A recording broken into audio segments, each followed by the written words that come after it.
Welcome to Lesson 6 in the Memory section, Explanations for Forgetting, Proactive and Retroactive Interference. My name is Nick Redshaw and I have over 16 years experience of teaching A-level psychology. I'm also co-author of the highly successful Independent Learner series of student workbooks available exclusively on Amazon. To start with, to get you thinking about forgetting, complete the following task. Look at the items on this page for 20 seconds. Turn over to the next page in your independent workbook. So, look at them for 20 seconds.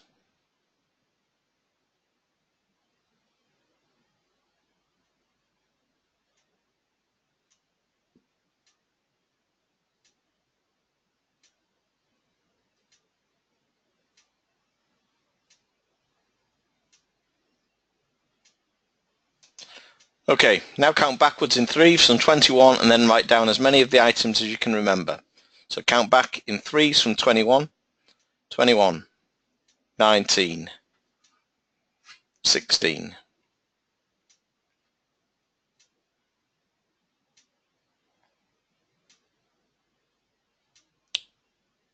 So, how many did you remember?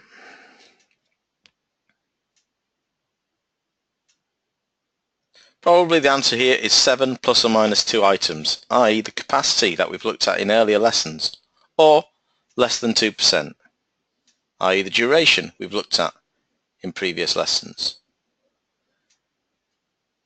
Using your knowledge of memory research, explain why you remembered this amount of items. Refer to research studies in your answers for 2 marks. You may want to pause the video at this point. If you're using our workbook, or if your teacher has downloaded our workbook from tests, complete the answer in your workbook. If not, complete the answer on a piece of paper you've been provided with.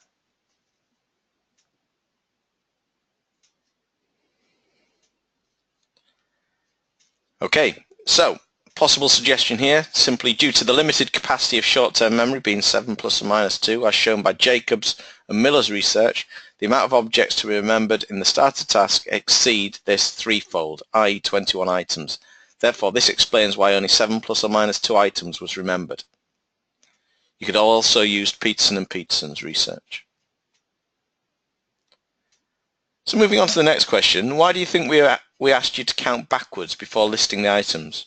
Again, refer to previous research in your answer for 2 marks. You may want to pause the video at this point while you write the answer. Okay, so why do you think we asked you to count backwards before listing the items? Simply, like in Peterson and Peterson's duration of short-term memory research, participants were given an interference task of counting backwards in 3s from 21 to prevent rehearsal.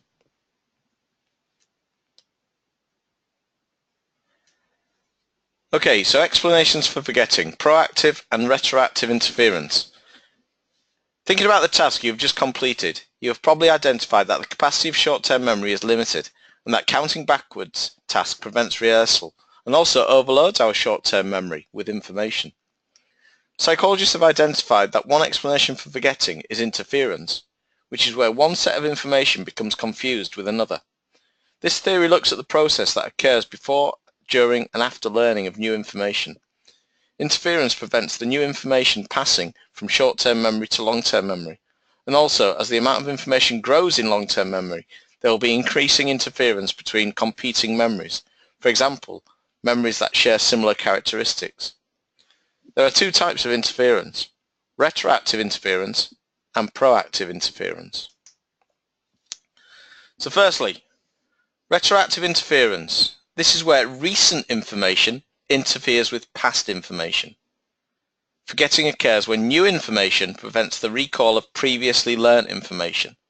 How I remember this and how I get my students to remember this is retroactive begins with R, recent information, interferes with past information. And this leads to forgetting. Recall is difficult when the new information is similar to the information previously held, so forgetting increases. Proactive interference, this is where past information interferes with recent information. Forgetting occurs when past information prevents the recall of recently learnt information.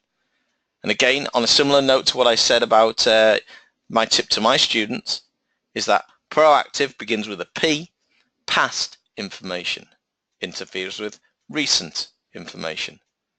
Forgetting here, recall is difficult when the new information is similar to the information previously held. So, forgetting increases.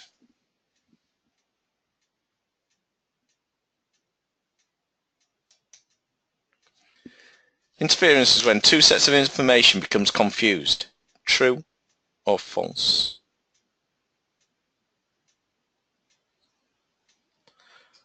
Okay, hopefully the answer here is true.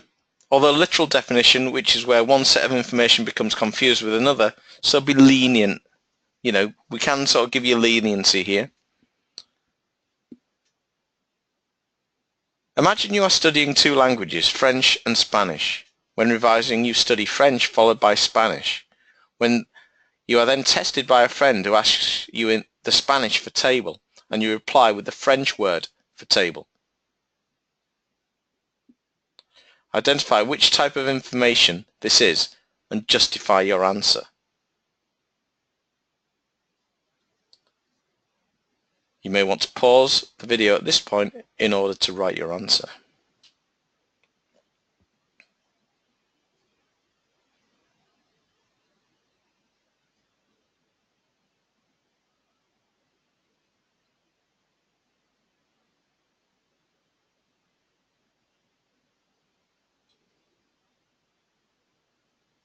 Okay then, so 1 mark for correctly identifying the type of interference, in this case proactive interference. You've studied French first, so that becomes the old information. You are then tested by a friend who asks you Spanish for table, that's new information, and you reply with the French word. So old information is interfering with new, proactive interference. So, by way of an explanation, with clear reference to the scenario, you have studied French first, so this is the older information, then the Spanish. When asked for Spanish word for table, the older information, the French, interferes with the new information, Spanish, thus causing the proactive interference. Outline the difference between retroactive and proactive interference for 4 marks. Again, if you'd like to pause the video at this point and complete the activity. Okay then, 2 marks each. Retroactive interference is when recent information interferes with past information. Simply recall is difficult when the new information is similar to the information previously held, so forgetting increases. Proactive interference is when past information interferes with recent information. Simply recall is difficult when the old information is similar to the new information, so forgetting increases. Proactive interference is where recent information interferes with past information. True or false? Easy one here. Hopefully you've said false. Right then, so some of the first research looking at interference was carried out in laboratory settings and used either trigrams or paired association learning tasks. We'll now take a look at some examples of research studies into interference as an explanation of forgetting. Underwood and Postman, 1960, paired associated learning task. The aim, to investigate the role of retroactive and proactive interference in the recall of information. Procedure, conducted 2 lab experiments using an independent group design to investigate the 2 types of interference. The experiments included 2 word pair lists in which the first word is a stimulus, the second word is the response. See opposite for the 2 lists. Proactive interference test, Group A were asked to learn the first set of word pairs until they correctly record all the response words, and were then asked to learn the second list of word pairs. The control group, B, were only asked to learn and recall the second list of words. Both groups were asked to correctly recall the second word pair list. Retroactive interference test, Group A, were asked to learn the first set of word pairs until they correctly recalled all the response words, and were then asked to learn the second list of word pairs. The control group B were only asked to learn and recall the first list of word pairs. Both groups were asked to correctly recall the first word pair list. Okay, you may want to pause at this point and have a go at that. Or get your friend or a parent to have a go and see what happens. Okay, so using your knowledge so far of interference theory, outline what you think the outcome of each test will be. Firstly for proactive and then for retroactive.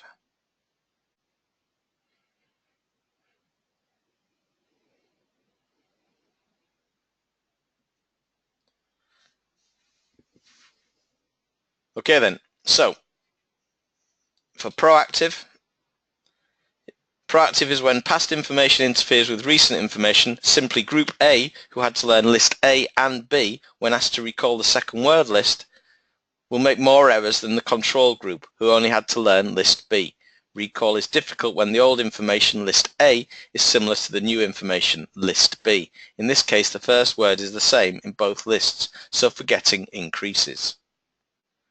Retroactive interference.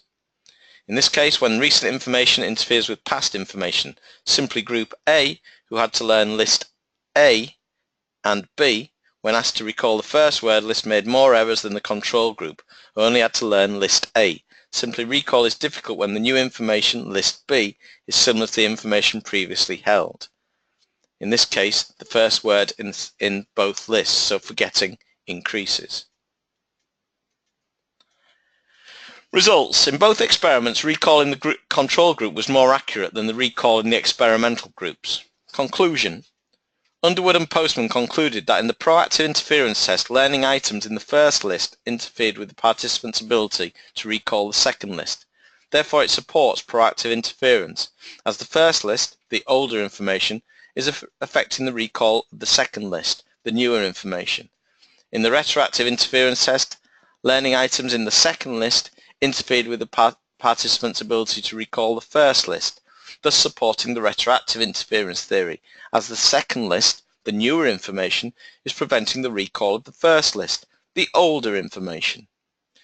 You may want to watch that a couple of times just to get your head around it.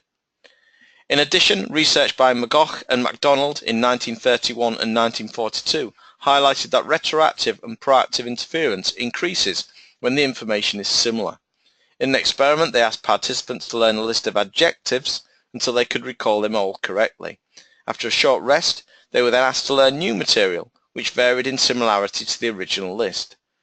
The findings showed the more similar the new material, the greater the decline in the recall of the original list, therefore supporting the retroactive interference theory, but also highlighting that the more similar new information is to older information, the greater the level of forgetting. Okay, by way of evaluation, strengths.